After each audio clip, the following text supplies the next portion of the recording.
اعوذ باللہ من الشیطان الرجیم بسم اللہ الرحمن الرحیم۔ فرد قائم ربط ملت سے ہے تنہا کچھ نہیں، موج ہے دریا میں اور بیرون دریا کچھ نہیں۔ عزیز طلباء و طالبات، السلام علیکم۔ میں سیف اللہ نطقانی اردو جماعت دوم کے چھٹے لیکچر کے ساتھ آپ لوگوں کی خدمت میں حاضر ہوں۔ آج کا ہمارا چھٹا لیکچر مضمون کے حوالے سے ہے۔ یہ سالانہ پیپر کا سوال نمبر 6 ہوا کرتا ہے۔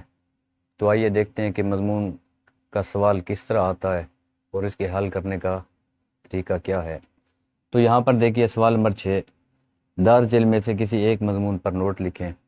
3 مضامین دیے جاتے ہیں، کوئی ایک مضمون پر نوٹ لکھنا ہوتا ہے اور یہ مضمون 15 نمبروں پر مشتمل ہوتا ہے۔ تو آئیے دیکھتے ہیں کہ اس کو کس طرح حل کرنا چاہیے۔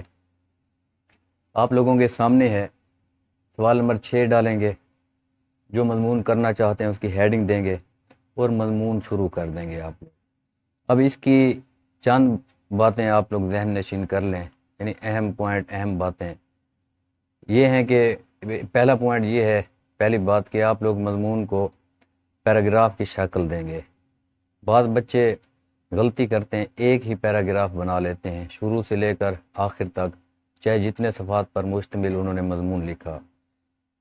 اب پہلا پوائنٹ کیا ہے کہ ایک پیراگراف میں آپ لوگ لکھیں گے۔ دوسرا یہ ہے کہ یہ کتنا ہونا چاہیے، کم از کم کہتے ہیں کہ یہ 4 صفحات پر مشتمل مضمون ہو۔ اس سے تھوڑا زیادہ یعنی 5 ساڑھے 5 صفحات پر بھی آپ لوگ مضمون کو لے جا سکتے ہیں۔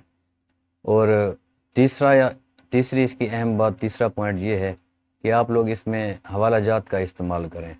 جیسے میں نے یہاں پر مثال کے طور پر یہاں پر لکھے، جیسے یہ پیرا ہے، یہاں پر میں نے شعر لکھ دیا ہے، تو یہ شعر لکھیں، اس طرح کا شعر لکھیں، مضمون سے ریلیٹڈ مناسبت رکھنے والا شعر ہونا چاہیے۔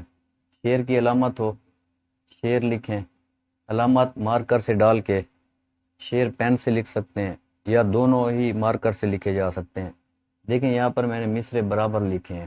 شعر کی خوبصورتی ہی یہی ہے کہ دونوں مصرے کیا ہونے چاہیے، برابر ہونے چاہیے، ایک مصرع بڑا یا ایک مصرع چھوٹا نہ ہو، دونوں برابر ہوں۔ اس کے بعد پھر پیراگراف، پھر اگر کوئی آپ لوگ مضمون میں اس موضوع سے ملتا جلتا کوئی قرآنی حوالہ، کوئی حدیث لکھنا چاہیں یا اس کا ترجمہ لکھنا چاہیں تو پھر اس میں آپ لوگ درج کر سکتے ہیں، بلکہ کیا کریں لازمی۔ جیسے میں نے یہاں پر لکھا ہے، قرآن میں ہے کہ نماز وقت مقررہ پر فرض ہے۔ اب یہ اس سے مناسبت رکھنے والی یہ قرآنی آیات کا ترجمہ ہے، یعنی اس سے ریلیٹڈ ہے، تو یہ شعر بھی اس سے ریلیٹڈ ہے۔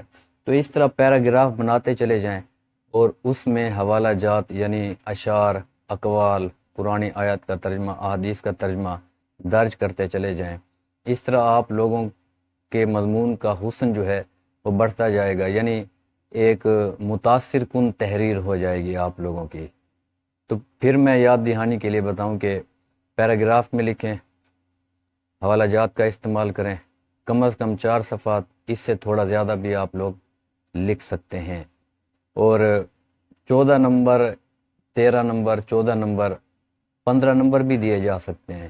ہم نے ایسے رزلٹ بھی دیکھے ہیں کہ بچوں کے 9th میں اردو میں یا 10th کی اردو میں پورے 75 میں سے 75 نمبر بھی آئے ہیں۔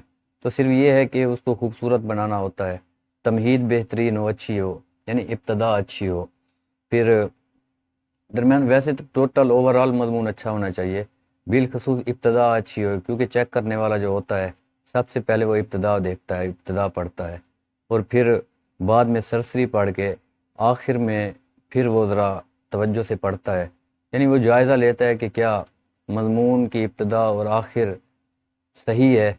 تو اس سے وہ اندازہ لگاتا ہے کہ ابتدا اور آخر اگر صحیح ہے تو مضمون بھی درمیان میں، مڈ میں، وسط میں وہ صحیح ہوگا، درست ہوگا۔ تو اس طرح اچھے نمبر آپ لوگوں کو دیے جا سکتے ہیں۔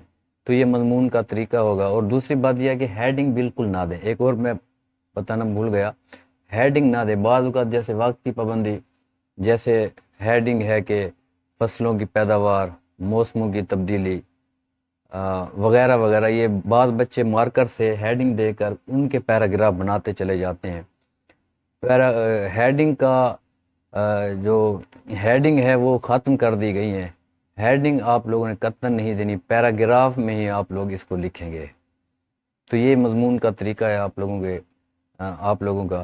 امید کی جاتی ہے کہ بآسانی آپ لوگوں کو یہ لیکچر سمجھ میں آیا ہوگا۔ اگر میرا یہ لیکچر آپ لوگوں کو پسند آیا ہے تو میرے چینل کو ضرور سبسکرائب کریں۔